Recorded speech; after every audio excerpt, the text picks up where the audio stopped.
Hello everyone. তো আগের এপিসোডে লাস্টে আমরা দেখেছিলাম এখানে কাংতাকে জব থেকে রিজাইন দিয়ে দিতে বলে, বাট সে মানা করলে কাংতাকে বলে যে তুমি যদি জব থেকে রিজাইন না দাও তাহলে আমার কাছে পাওয়ার আছে যে আমি তোমাকে জব থেকে ফায়ার করে দিতে পারি। আর যা শুনে ইয়োশি তো অনেক বেশি রেগে যায় এবং সে ওয়াশরুমে গিয়ে নিজের উপর রাগ দেখায় যে এতক্ষণে অফিসে গ্র্যান্ডমাও চলে আসে আর সে যায় কাঙের কেবিনে। এখানে সে কাংকে বলে তোমার জিএফ যে আমাদের এই অফিসেরই একজন এমপ্লয় সেটা তুমি আগে কেন আমায় জানাওনি। কাং বলে গ্র্যান্ডমা আপনিও না আবার আমার জিএফ এর পেছনে পড়লে, আমার কোনো জিএফ নেই। এখানে গ্র্যান্ডমা বলে তাহলে তুমি ওই মেয়েটির সাথে ওয়ান নাইট স্ট্যান্ড কেন করেছো? আমার বংশের আজ পর্যন্ত কেউ এমনটা করেনি, বাট তুমি করে নিলে, তাহলে এটার মানে তুমি আমাকে বোঝাও। এখানে কাং বলে যে গ্র্যান্ডমা আপনার এটা কেন মনে হয় যে আমি ওয়ান নাইট স্ট্যান্ড করেছি? এরকমটা কিছুই হয়নি আমাদের মধ্যে। আপনার কি আমার কথা বিশ্বাস হচ্ছে না? গ্র্যান্ডমা বলে বিশ্বাস তো করি, সেই জন্যই বলছি।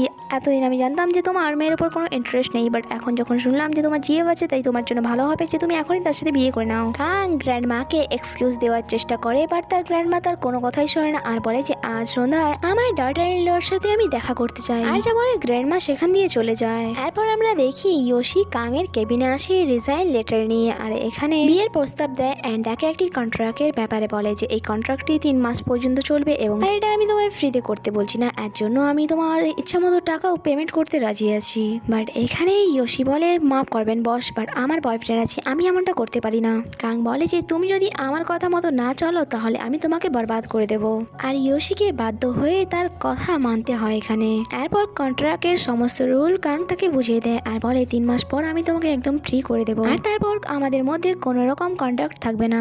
এরপর ইয়োশি তার ডেস্কে বসে কাজ করছিল। এখানে এক এমপ্লয় বলে সে আজ সন্ধ্যায় পার্টি দিচ্ছে সবাইকে অ্যান্ড তাদের সাথে ইয়োশিকেও যেতে বলে, বাট এখানে ইয়োশি মানা করলে তাদের মধ্যে আর এক এমপ্লয় বলে যে এইরকম অ্যাটিটিউড ভালো না, এখানে তুমি কাজ করো যেহেতু সবার সাথে মিলেমিশে থাকা দরকার তোমার। আর তখন সেখানে কাং আসে আর সবাইকে বলে যে সে আজ তোমাদের সাথে পার্টি অ্যাটেন্ড করতে পারবে না কারণ আজ সন্ধ্যা সে আমার সাথে বেরোবে।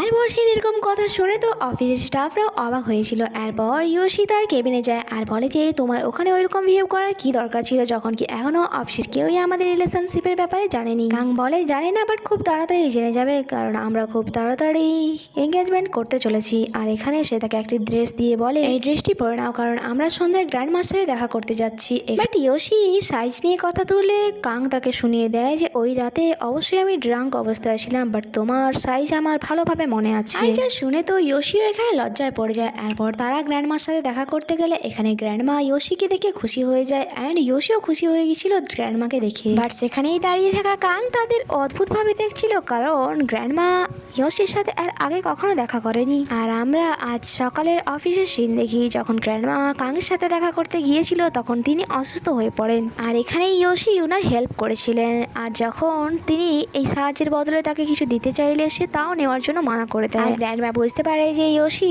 একজন ভালো মেয়ে আর তখন থেকেই তাদের পরিচয় হয়েছে।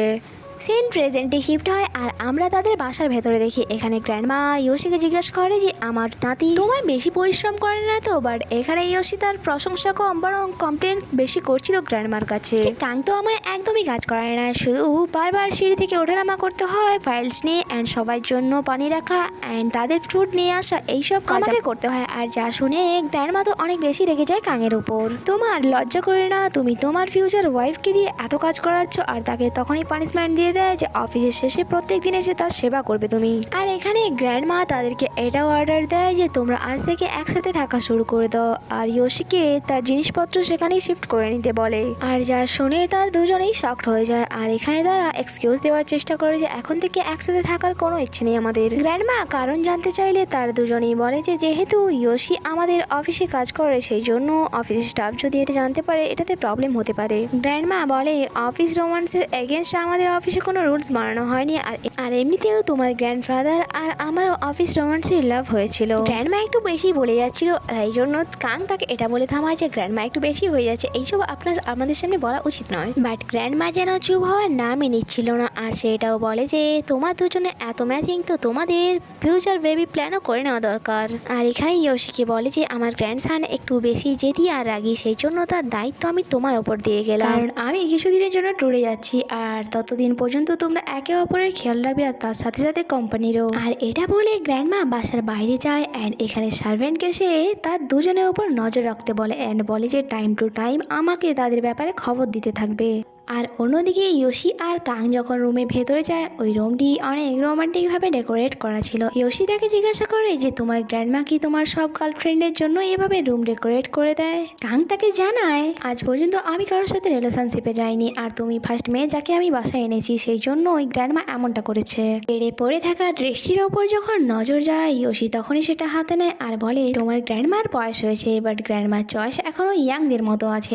আর সেই ড্রেসটি তার হাতে দেখে এখানে কাং অনেক বেশি এম্বারেসড হয়ে যায়, যখন কি ইয়োশি তো সেটাকে বারবার দেখিয়ে তাকে জ্বালাচ্ছিল। তাই তখনই কাং তার হাত থেকে ড্রেসটি নিয়ে দূরে ছুঁড়ে ফেলে দেয়। ইয়োশি বলে তার মানে তুমি লজ্জা পাচ্ছ? কাং বলে যে আমরা দুজনেই অ্যাডাল্ট, আর আজকে রাতটা আমাদেরকে একসাথে এই রুমে কাটাতে হবে, সেই জন্য নিজের আবেগ আর অনুভূতির উপর একটু কন্ট্রোল রাখো, কারণ আমি চাই না যে আমার দ্বারা আবারও কিছু ভুল হোক, আর আশা করছি তুমিও এটা চাইবে না। এখানে ইয়োশি তাকে বলে যে by the way mister Rich, আপনি আমায় টাকা দিয়ে ফেক গার্লফ্রেন্ড তো বানিয়ে নিলেন, বাট আপনার গ্র্যান্ডমা যে আপনাকে এত বড় একটা টাস্ক দিয়ে গেল, সেটার আপনি কি করবেন? আপনি কি বেবি অ্যাডপ্ট নেওয়ার কথা ভাবছেন?